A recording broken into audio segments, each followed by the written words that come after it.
김정태 씨가 쓴 이렇게 책 이름이 스토리가 스펙을 이긴다라는 책이 있습니다. 이 책의 서문에 보면 이런 이야기가 나와 있어요. 어떤 상대에게, 어떤 사람에게 신뢰를 주는 가장 빠른 길이 뭐냐? 그것은 자기 개인의 역사를 보여주는 것이다. 자기 개인의 이야기.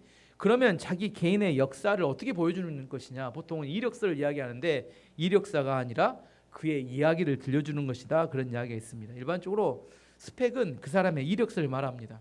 무슨 대학을 나왔는지, 영어의 토익 점수는 몇 점인지, 어학연수는 다녀왔는지, 무슨 학위를 가지고 있는지, 어떤 집안 출신인지, 그리고 어떤 실적과 업적을 지금까지 쌓아왔는지, 이게 객관적으로 보여줄 수 있는 것을 스펙이라고 합니다. 좋은 기업에 한동안 취직을 하면 좋은 스펙을 갖추어야 합니다. 그래서 스펙을 갖추기 위해서 나름 노력을 했어요. 또 그렇게 스펙을 갖춘 사람들을 기업에서 뽑았습니다. 근데 실제로 뽑아보니까 오히려 일을 잘할 거라고 생각했는데 쉽게 중간에 그만 두더라는 겁니다. 그 이유를 찾아봤더니 왜 그러냐 찾아봤더니 학원에 다니면 지식을 다 가르쳐주고 어떻게 스펙의 이력서를 쓸지를 다 가르쳐주고 준비를 해줬는데 실제로 현장에 투입을 해보니까 어느 누구도 가르쳐주지 않고 현장에서 발생하는 어려움과 또 수많은 그 난관들을 이겨내지 못하고 해결하지 못하다는 겁니다. 결국 생각한 것이 스펙이 아니구나.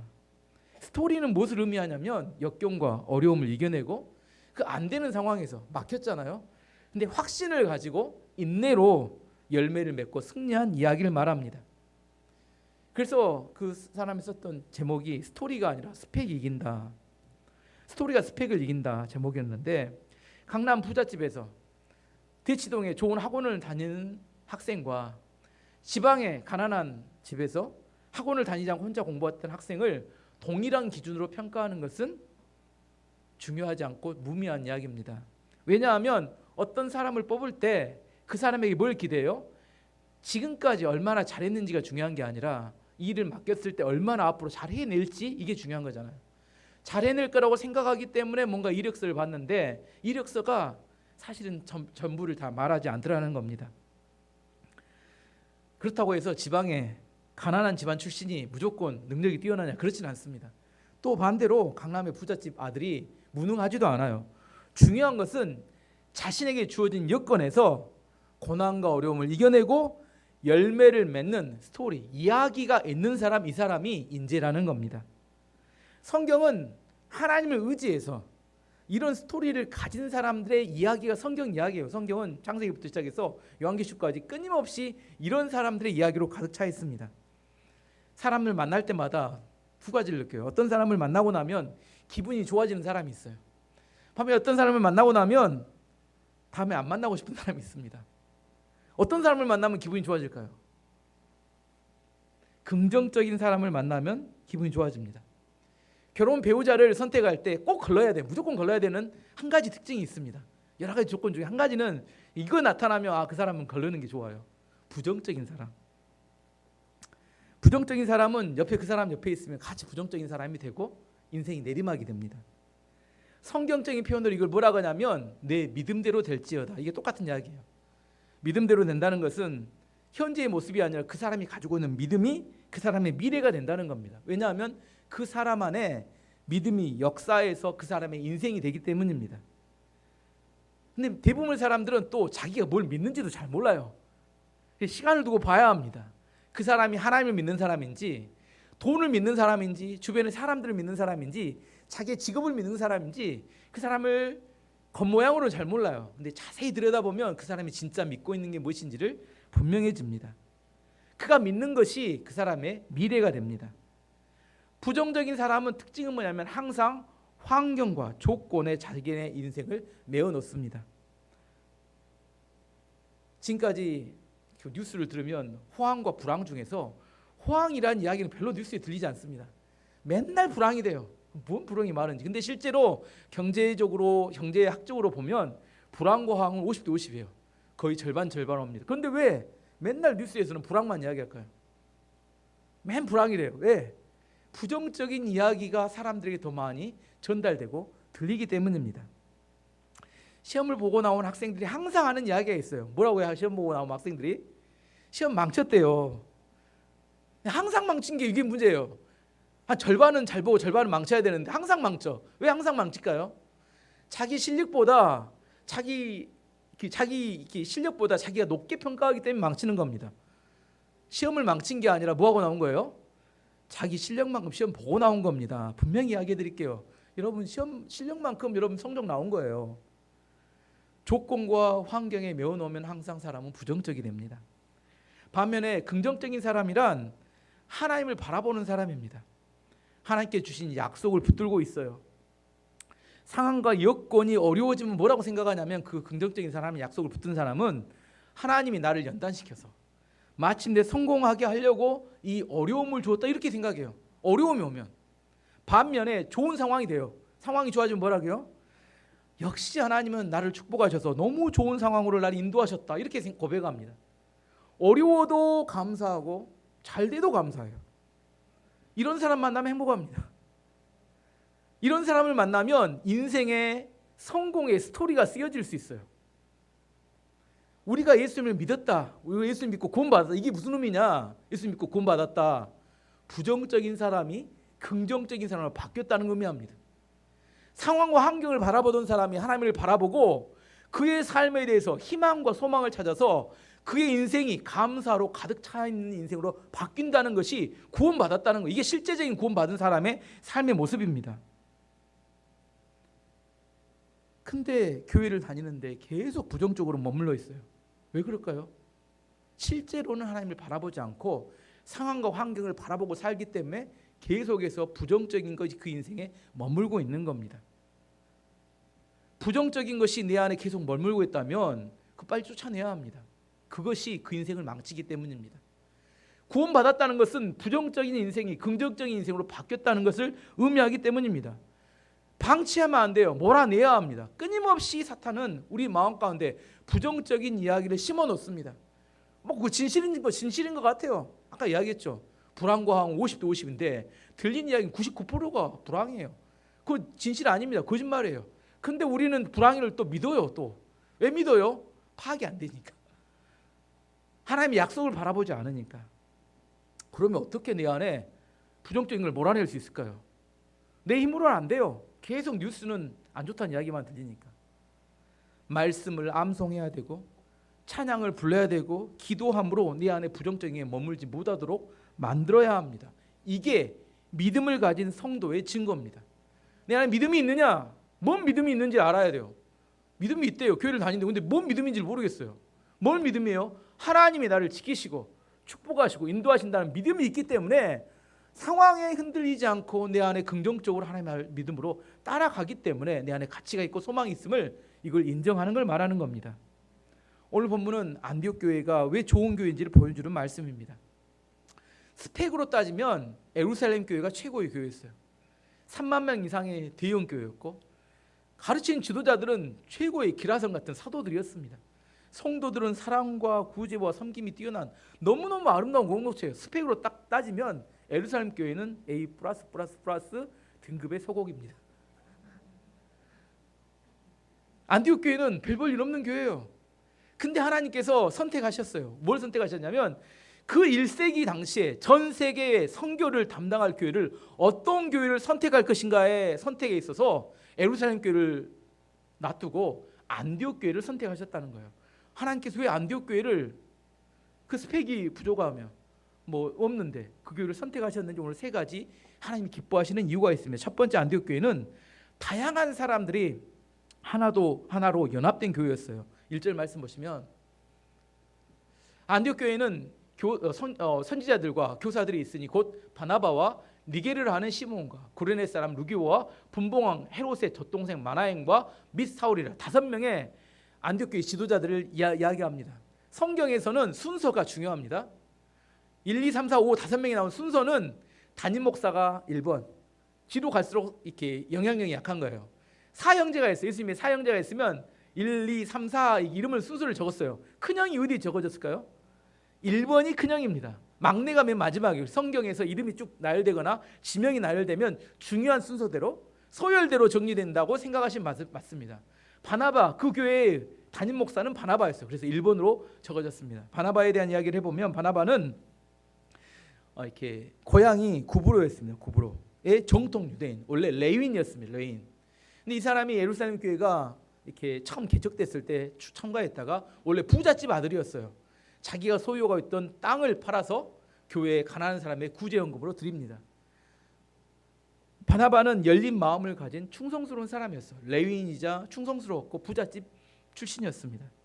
두 번째, 니게르라는 시몬이 나옵니다. 시몬이. 니게르는 영어의 니그로와 같아요. 흑인입니다. 니게르라는 이야기를 이 사람은 흑인이라는 걸 알 수 있어요. 그래서 니게르라는 시몬, 이 사람이 누구냐? 많은 성경학자들이 누구라고 이야기하면 예수님의 십자가를 대신 졌던 구레네 사람 시몬을 이 사람이라고 생각합니다. 누구라고요? 구레네 사람 시몬이 니게르라 하는 시몬이라고 이렇게 많은 학자들이 주장합니다. 그러면 구레네가 어디냐? 구레네는 아프리카 북부의 리비아나 튀니지 지역을 말합니다. 한마디로 니게르라 하는 시몬은 흑인 유대인이었어요. 유대인인데 흑인이었어요. 어떻게 유대인인데 흑인일 수 있을까요? 유대인은 누구면 한번 물어볼게요. 백인이에요, 황인이에요, 흑인입니까? 유대인들은. 아침에 일부 예배 때 물어봤더니 또 백인이라고 주장하는 분들이 있는데, 그 하나님께서 노아의 세 아들이 있잖아요. 햄, 셈, 햄, 야벳. 야벳 족속이 아니라 셈 족속입니다. 유대인들이 셈 족속이 황인입니다. 야벳이 백인이고 함이 흑인이라 동양 사람으로 이렇게 우리와 똑같은 황인입니다. 그런데 이 많은 그 유대인들이 피난을 가서 유럽 지역에 살면서 혼혈이 되면서 지금은 상당히 많이 얼굴이 백색이 됐지만 실제로는 황인입니다. 어쨌든 그렇고 이 사람은 흑인 유대인이에요. 어떻게 흑인 유대인이 될 수 있었을까요? 혼혈입니다. 어떻게 혼혈이냐면 어머니가 유대인이고 아버지가 흑인 사람, 이렇게. 왜 이걸 알 수 있냐면 유대인들은 혼혈이 되잖아요. 그러면 그 사람을 유대인으로 인정하기도 하고 안 인정하기도 않기도 하는데 어떤 사람은 유대인으로 인정해 줄까요? 어머니가 유대인이면 인정해 줍니다. 왜냐하면 신앙은 자녀들의 신앙은 어머니가 책임진다. 잘 들으세요. 어머니들 잘 들으세요. 자녀의 신앙은 누가 책임져요? 어머니가 책임져요. 이게 유대인들이 믿었어요. 그래서 어머니가 유대인이면 너는 유대인이라고 인정해 줬어요. 아버지가 흑인이었고 어머니가 유대인이어서 흑인 유대인이 니게르라 하는 시몬이었습니다. 세 번째 지도자는 구레네 사람 루교였어요. 구레네가 아까 아프리카 북부 지역이라겠죠. 그래서 이 사람도 흑인 지도자였습니다. 네 번째는 분봉왕 헤롯의 젖동생 마나인인데, 마나인은 여기서 나오는 헤롯은 여러 왕이 있었는데 헤롯 안디바를 이야기합니다. 헤롯 안디바는 뭘로 유명하냐면 세례 요한을 참수했던 왕입니다. 헤롯 안디바가 자기 동생 헤롯 빌립의 아내를 강제로 뺐습니다. 그래서 결혼을 해버려요. 이거에 대해서 세례 요한이 지적합니다. 그 잘못된 거다, 불법이다. 그랬더니 잡아다가 참수해서 죽였습니다. 이게 헤롯 안디바인데 이 헤롯 안디바와 어려서부터 같이 자랐다. 그래서 이 마나인은 뭐라고 이야기하냐면 헤롯 왕가의 왕족이었을 것이다. 헤롯 가문의 왕족 중에 일부였을 것이다. 이렇게 추정합니다. 원래 헤롯 가문은 에돔 사람입니다. 유대인이 아니에요. 마지막으로 다섯 번째 5번은 사울입니다. 우리 잘 알고 있어요. 부잣집, 아버지가 장사를 잘해서 부잣집에 도련님으로 태어났어요. 아버지가 로마의 시민권을 돈 주고 샀습니다. 바리새인이었어요. 예수 믿는 사람을 극심하게 핍박하다가 다메섹에 가던 중에 예수님 믿고 회심하여 예수님의 제자가 되었습니다. 안디옥의 바나바의 권면으로 안디옥의 사역자가 되었어요. 지금 5명의 안디옥 교회 지도자들에 대한 설명을 했습니다. 이 사람들 구성을 보면 왕족도 있어요. 흑인은 2명이나 됩니다. 레위인도 있고 바리새인도 있었습니다. 가난한 사람도 있고 부자도 있었고 흑인도 있고 유대인도 있었고 여러 다양한 사람들이 안디옥 교회의 지도자가 되었다는 의미입니다. 반면에 예루살렘 교회는 정통 유대인들로만 구성된 교회였습니다. 어떻게 교회가 이렇게 다양한 사람, 흑인, 백인, 흑인, 유대인, 이렇게 가난한 부자, 왕족, 이렇게 레위인, 바리새, 이렇게 다양한 사람들이 하나가 되어 교회를 구성할 수 있었을까? 어떻게 가능했을까요? 우린 다 어디예요? 전라도 사람들 대부분, 광주 출신들, 생각도 비슷하고, 다 황인들, 백인 없잖아요. 흑인도 없고, 왕족도 없어요. 다 이렇게 귀족도 없고, 뭐예요? 평민 아니면 하인 아니면 다인데 대부분 비슷합니다. 근데 어떻게 이렇게 다양한 구성의 사람들이 교회를 구성하고 이들이 한 마음을 가지고 교회가 사역될 수 있었을까? 왜 그랬냐면 이들은 열린 마음을 가졌기 때문입니다. 열린 마음. 열린 마음이 어떤 마음이냐면 어떻게 하면 열린 마음을 가질 수 있느냐면 한 가지 중요한 기준을 두고 나머지를 다 녹여냈기 때문입니다. 무슨 말이냐면 예수님을 믿고 거듭난 복음에 대한 신앙 그 한 가지를 가지고 나머지는 다 상대화시켜 버렸기 때문입니다. 다 녹여버렸어요. 그 사람의 빈부, 귀천, 남녀노소 이건 중요하지 않아요. 그 사람에게 정말 예수 그리스도를 믿어서 구원받은 신앙이 있는지 없는지 이게 없으면 하나가 될 수 없어요. 이게 같이 있었기 때문에 하나 된 공동체가 될 수 있었다는 겁니다. 하나님께서는 어떤 사람, 어떤 교회를 좋아하시느냐? 예수님의 십자가의 복음 안에서 모두 하나 된 교회를 좋아하십니다. 에베소 2장 14절 16절 말씀 보시면 그는 우리의 예수님을 말합니다. 우리 합평이신지라 둘로 하나를 만드사 원수된 것 곧 중간에 막힌 담을 자기 육체로 허시고 법조문으로 된 계명의 율법을 폐하셨으니 이는 이 둘로 자기 안에서 한 세 사람이 지어 화평하게 하시고 또 십자가로 이 둘을 한 몸으로 하나님과 화목하게 하려 하심이라. 원수된 것을 십자가로 소멸하시고. 미국에 가면 지금도 흑인 교회가 있고 백인 교회가 있습니다. 예전 이야기인데 어떤 흑인이 다른 지역에 일보러 갔다가 예배를 드리러 교회를 찾아갔어요. 근데 그 교회에 들어가지 못하고 교회 밖 계단에서 혼자 울고 있었습니다. 예수님이 찾아가셔서 그 흑인에게 물어봤어요. 왜 너는 예배를 드리지 않고 여기서 울고 있느냐 물어봤더니 그 흑인이 대답하기를 백인들이 예배당에 들어오지 못하게 합니다. 그때 예수님이 이렇게 말씀하셨답니다. 나도 백인이 아니어서 예배당에 못 들어가고 있다. 예수님이 없는 예배가 무슨 의미가 있을까요? 예수님도 거기 포함되지 않았는데 무슨 예배가 의미가 있어요? 차라리 밖에 예수님과 함께 있는 그 흑인이 훨씬 더 나은 거 아닌가요? 예배의 중심은 예수님입니다. 근데 예수님이 없는 예배. 서울에 가면 전라도 중심 교회가 있고 경상도 중심 교회가 있답니다. 이북에 내려온 이렇게 그 피난민들, 6.25 피난민들 중에 함경도 출신의 사람들이 모여서 만든 교회가 있고 평안도 출신의 사람들이 만든 교회가 있대요. 과연 이게 바른 교회일까? 이데올로기와 지역에 따라 성도를 구분하는 것이 옳은 것인가? 안디옥 교회는 피부색, 빈부, 민족적 차이를 예수 그리스도의 십자가의 복음 아래 다 녹여서 하나가 된 교회였습니다. 하나님께서 기뻐하시는 교회는 예수 그리스도의 복음 아래서 복음의 깃발 아래 하나 된 교회를 말합니다. 에베소서 4장 3절 말씀 보시면 평안에 매는 줄로 성령이 하나 되게 하신 것을 힘써 지키라. 하나 되게 하신 것을 힘써 지켜야 된다고 이야기합니다. 그건 뭐냐면 하나가 되기 위해서는 하나 된 공통의 신앙 아래 나머지를 다 녹여낼 수 있어야 합니다. 저는 우리 교회가 민족가일반교회가 예수 그리스도의 복음 안에서 하나가 되기를 원합니다. 두 번째 안디옥교회가 하나님께 기뻐하시는 교회가 됐던 이유는 예배하고 금식함을 통하여 하나님께 집중했기 때문입니다. 2절 말씀 보시면 주를 섬겨 금식할 때 성령이 이르시되 내가 불러 시키는 일을 위하여 바나바와 사울을 따로 세우라 하시니 주를 섬겨라는 것은 영어로 서비스입니다. 예배를 말해요. 이 5명의 지도자가 예배를 드리며 금식하고 있을 때 성령께서 그들에게 말씀하셨다는 겁니다. 금식이 뭐예요? 금식은 하나님께 집중하기 위해서 밥을 먹지 않는 겁니다.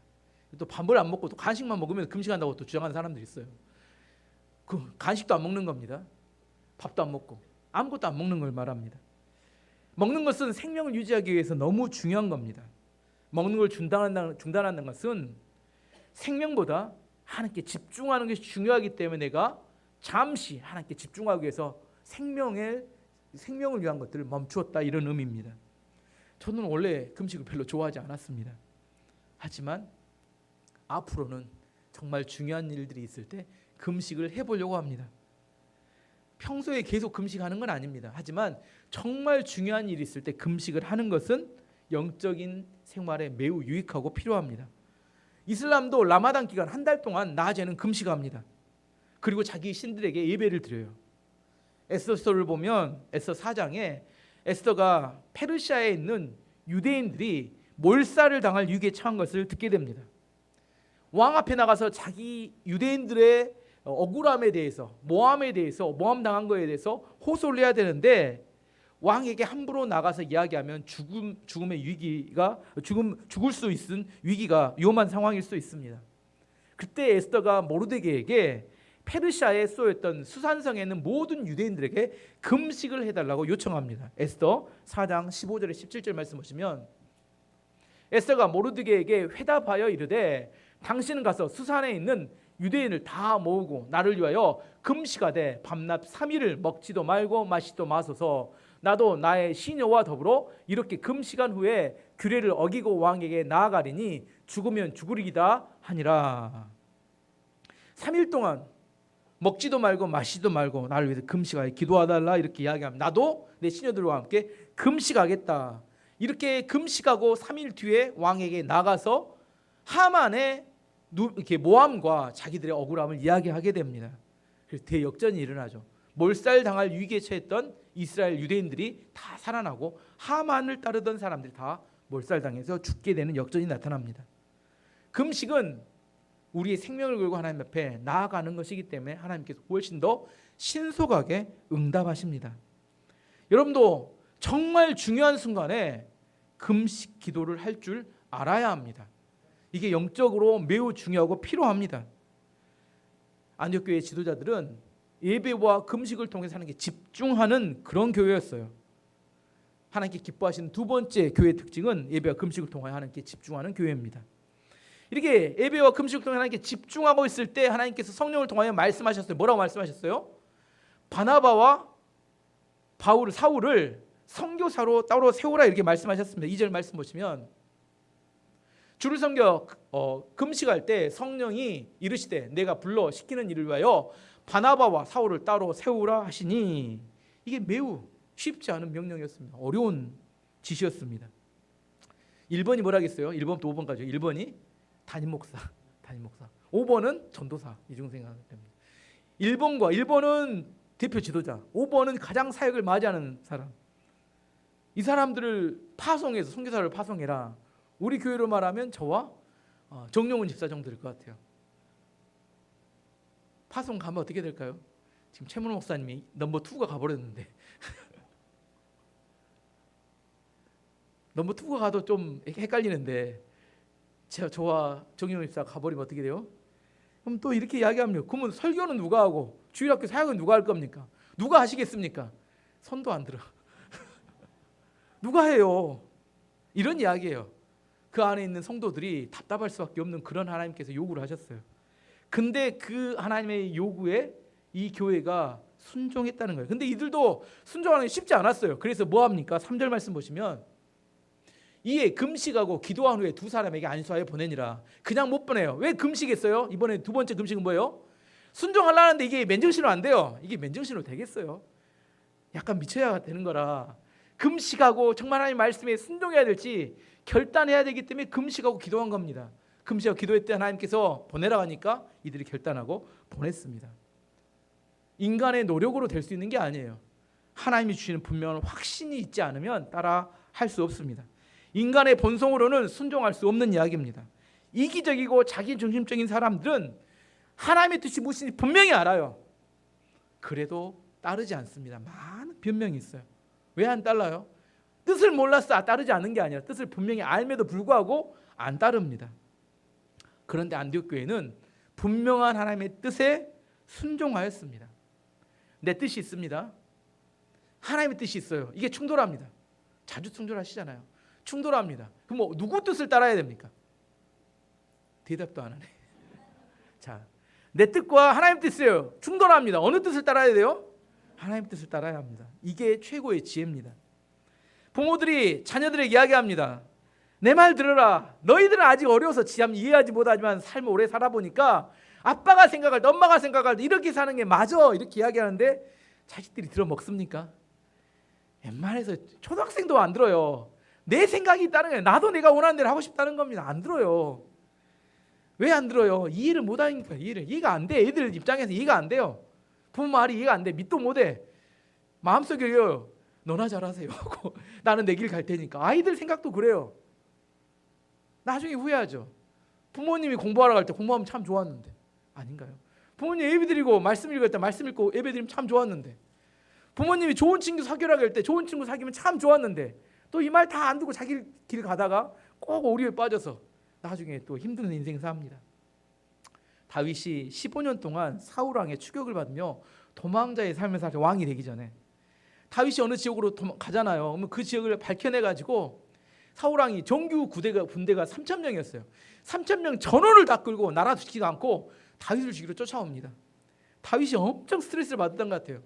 항상 사울 왕이 15년을 쫓아다녔으니까, 죽이려고 쫓아다니면 그냥 뭐 만나서 밥 먹으려고 쫓아다니는 게 아니라, 뭐 좋아한다고 쫓아다니는 게 아니라 죽이려고 쫓아다니니까 너무 스트레스를 받으니까 사울 왕이 절대 오지 못할 자리로 피해야 되겠다. 그래서 피한 게 어디였냐면 블레셋 땅으로 도망갑니다. 블레셋 왕 아기스에게 찾아가서 뭐라고 하냐면, 제가 당신의 신하가 되겠습니다, 이렇게 하게요. 너무 스트레스를 받아서 사울 왕이 못 쫓아오는 걸 도망갔어요. 그래서 아기스 왕은 신하가 되라 했는데 그 아기스 왕 주변에 있던 다른 신하들이 아니다, 저 사람이 첩자로 온 거다, 절대로 말을 들으면 안 된다 했더니 잘못하면 죽게 생겼습니다, 다윗이. 그래서 어떻게 해요? 미친 사람 흉내를 냅니다. 침을 질질 흘리고 대문짝에다 막 긁적긁적하면서 왜 그래요? 그만큼 스트레스와 압박이 너무 컸다는 거예요. 이렇게 스트레스와 압박이 컸는데 어느 날 드디어 사울 왕을 죽일 기회가 왔습니다. 2번 기회가 왔어요. 이 사람만 죽이면 뭐 할 수 있어요? 이제 더 이상 죽음의 두려움에서 벗어날 수 있어요. 근데 하나님의 말씀이 뭐라고 그가 마음의 말씀을 받았냐면, 하나님께서 기름 부으신 자를 죽이면 안 된다. 이게 하나님의 말씀이에요. 내 마음은 뭐예요? 죽이기만 하면 이제 두려움에 벗어날 수 있는데, 또 한쪽은 뭐예요? 하나님께서 기름 부으신 자를 죽이면 안 돼. 하나님의 말씀입니다. 이게 충돌을 하는 겁니다, 마음속에. 다른 사람들이 세상의 지혜는 이렇게 이야기합니다. 야, 15년 참았으면 많이 참은 건지 죽여도 괜찮아. 이게 세상의 지혜입니다. 하나님의 말씀은 그래도 죽이면 안 된다. 다윗이 어느 쪽을 따랐어요? 다윗은 죽이지 않았습니다. 하나님의 지혜를 따랐어요. 어느 게 더 지혜로운 선택이었어요? 다윗이 사울 왕을 죽이지 않았어요. 만약 죽였다면 어떻게 되었을지를 설명해 보면, 첫 번째, 만약 죽였다면 생명의 유업에서 벗어날 수는 있었습니다. 하지만 역적으로, 왕을 죽게 돼 역적으로 몰려서 절대로 그 나라의 왕은 될 수가 없었습니다. 안 죽였기 때문에 나중에 왕이 된 겁니다. 그리고 다윗이 왕이 된 이후에 400년 이상 동안 19대에 걸쳐서 남왕국 이스라엘의 왕을 합니다. 근데 한 번도 쿠데타나 반란이 일어나지 않았어요. 반면에 북쪽의 이스라엘은 여로보암의 반란으로 나라가 세워져서, 북이스라엘은. 근데 200년 동안 9번의 반란이 일어나서 계속해서 반란과 반란이 일어납니다. 반란으로 시작된 나라가 반란으로 계속 이어지다가 그리고 나라가 망하게 됐습니다. 하지만 남유다는 400년 이상 동안, 19대 동안 한 번도 반란이 일어나지 않았어요. 왜 그랬냐? 왜 반란이 일어나지 않았느냐? 다윗이 그 말씀을 지켰는데 하나님의 기름 부으신 자를 죽이면 안 된다. 그 신하들과 19대에 걸쳐서 그 백성들이 동일하게 이 말씀을 지킨 겁니다. 하나님의 그 왕이 다 마음에 들었겠어요. 19대를 거치면서 마음에 안 드는 것도 많이 있었을 텐데, 하나님의 기름 부으신 자를 죽이면 안 된다. 이것이 그 다윗의 가문을 살린 그 중요한 이유가 되었다는 겁니다. 뭐라고 이걸? 심는 대로 거둔다고 합니다. 반란을 심으면 반란을 낳습니다. 충성을 심으면 충성을 낳아요. 그게 갈라디아서 6장 7절 8절 말씀입니다. 스스로 속이지 말라. 하나님의 업신여김을 받지 아니하시나니 사람이 무엇으로 심든지 그대로 거두리라. 자기의 육체를 위하여 심는 자는 육체로부터 썩어질 것을 거두고 성령을 위하여 심는 자는 성령으로부터 영생을 거두리라. 안디옥 교회는 자신들의 이익, 자신들의 유익, 뭐예요? 1번과 5번에 중요한 사역자를 보내지 않는 것과 하나님의 말씀을 따라 그 중요한 사역자를 보내는 것, 둘 중에 어느 걸 선택했느냐? 하나님 말씀에 순종해서 두 사람을 선교사로 보내기로 선택했습니다. 근데 이게 거의 혁명적인 일이었어요. 왜 혁명적인? 교회 역사에 굉장히 중요한 일이었어요. 왜냐하면 이전에 한 번도 선교 여행이라는 개념이 없었습니다. 예루살렘 교회는 선교 여행을 간 게 아니라 핍박이 부어지니까 너무 힘드니까 피신 갔어요. 박해를 피해서 도망가다가 뭐예요? 복음을 전하다 보니까 안디옥까지 왔어요. 선교 여행을 간 게 아니라 두드러 맞고 갔어요. 근데 안디옥 교회에서는 두드러 맞고 간 게 아니라 자발적으로 하나님의 말씀에 순종해서 선교 여행을 간 겁니다. 여행을 가는데 뭘로 가요? 여행을 뭘로 가요? 대답을 하시나? 뭐하러 여행을 가요? 여러분 요즘 여행 갈 때 뭐하러 가셨는지 한번 생각해 보시면 놀러 가셨 골프 치러 가시고 선교 여행이라는 개념이 처음으로 생겨난 게 안디옥 교회였다는 거예요. 한 교회 안에서 인류 최초로 여행을 가는데 복음을 전하기 위해서 가는 여행이 생겨났습니다. 바나바와 바울을 통해서. 예루살렘 교회는 박해를 피해서 어쩔 수 없이 이렇게 그 교회를 떠나야 했고, 안디옥 교회는 자발적으로 하나님의 말씀에 순종해서 그 교회를 떠나서 복음을 전하러 갔습니다. 근데 억지로 가든 순종해서 뭐는 똑같아요? 결과는 똑같아요. 교회를 떠나서 딴 곳에 복음 전하는 건 똑같아요. 다른 게 딱 하나 있습니다. 억지로 두드러 맞아서 가면 아프기만 하고 힘들기만 합니다. 근데 자발적으로 가면 하나님의 축복과 공급과 지원이 주어집니다. 사람도 공급하시고 능력도 공급하시고 물질도 공급하시고 합니다. 축복 가운데 가면 좋은데 억지로 끌려가면 아프기만 합니다. 서울의 명성교회 이제 은퇴하셨죠. 김상원 목사님의 간증입니다. 자기가 신학교를 다닐 때 신학교 동기 중에 그 신학교를 다니는데 과외를 공부를 꽤 잘했나 봐요. 과외를 열심히 하는데 그때 당시 고액과외를 했나 봐요. 신학교 다녔는데 고액과를 하면서 굉장히 돈을 많이 벌었는데 이 동기가 제일 힘들어하는 게 뭐냐면 새벽 기도를 제일 힘들어하더래요. 그래서 그 동기 하는 말이 새벽 기도만 없으면 신학교도 다닐만 한데 이런 이야기를 계속 하더래요. 결국은 1년 정도 다니다가 결국은 그만두고 과외학으로 이렇게 떠났습니다. 그리고 30년이 지났어요. 이제 김사원 목사님은 신학교에 강의하러 가시니까 강의하러 한 30년 만에 그 동기가 신학교에 다시 와 있는 겁니다. 물어봤어요. 어떻게 된 거냐. 그분 간증이 그럽니다.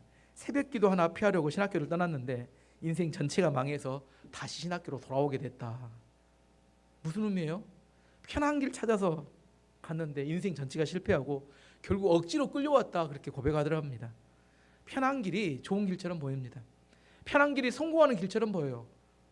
하지만 실패하는 지름길입니다. 안디옥 교회가 좋은 하나님이 기뻐하시고 하나님 축복했던 세 번째 이유는 자기들 욕심, 자기들의 편한 길보다 하나님의 뜻에 순종했기 때문입니다. 올해 약속의 말씀 마태복음 6장 33절 말씀 보시면 그런즉 너희는 먼저 그의 나라와 그의 의를 구하라. 그리하면 이 모든 것을 너희에게 더하시리라. 하나님의 나라와 의가 우리의 우선순위가 되고 먼저가 되어야 합니다. 안디옥 교회는 그걸 실천했어요.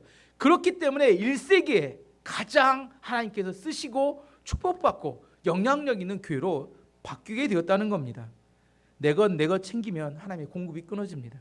하나님의 사명 앞에 먼저 헌신하면 하나님께서 내 것들을 책임져 주십니다. 누가복음 6장 38절 말씀 보시면 주라 그리하면 너에게 줄 것이니 곧 후히 되어 누르고 흔들어 넘치도록 하여 너에게 안겨주리라. 너희가 헤아리는 그 헤아림으로 너희도 헤아림을 도로 받을 것이니라. 여러분도 판단 잘하잖아요. 근데 여러분이 헤아리는 그 헤아림으로 여러분이 도로 판단을 받을 것이다고 이야기합니다. 후히 주고 넉넉하게 주면 하나님께서 채우시겠다는 약속과 함께 예수님 우리에게 말씀하셨어요. 주는 자가 받는 자보다 복되다. 왜 그럴까요? 받는 것이 더 좋을 것 같잖아요. 근데 예수님이 말씀하셨습니다. 주는 자가 받는 자가 보다 더 복되다. 1세기에 있었던 안디옥 교회의 모습을 보시면 잘 알 수 있습니다. 자신에게 정말 중요했던 담임 목사와 사울을 그 선교사로 파송하고 하나님 1세기에 가장 의미 있고 중요한 교회로 그 교회를 쓰셨다는 거예요. 왜냐하면 하나님께서 그 교회를 집중하시고 축복하시고 공급하시기 때문입니다. 말씀의 결론입니다. 하나님께서 안디옥 교회를 기뻐하셨던 세 가지 이유가 있었습니다. 첫 번째는 십자가의 복음 안에서 하나가 된 교회였어요. 두 번째는 예배와 금식을 통하여 하나님께 집중하는 교회였습니다. 세 번째는 자기의 이익과 편안함보다 하나님의 뜻에 순종하는 교회였습니다. 저는 여러분과 여러분의 가정이 하나님께서 기뻐하시는 가정이 되기를 원합니다. 그러면 하나님께서 여러분의 필요를 공급하시고 채우시고 여러분이 꼭 필요한 사람들을 붙여주실 거라고 믿습니다. 지금 어려우신가요? 지금도 불황이라 어려우신가요? 그러면 더욱더 하는 게 충성하고 하나님 앞에 나가서 기도해야 될 때입니다. 어려운데도 불구하고 아무것도 하지 않으면 아무것도 되지 않습니다. 어렵기 때문에 더 하나님을 찾아야 합니다. 그때 하나님께서 여러분에게 놀라운 인생 역전의 놀라운 스토리를 써서 여러분을 새롭게 만드시는 역사가 나타날 겁니다. 시간 다 함께 기도하도록 하겠습니다. 시간 기도할 때 주님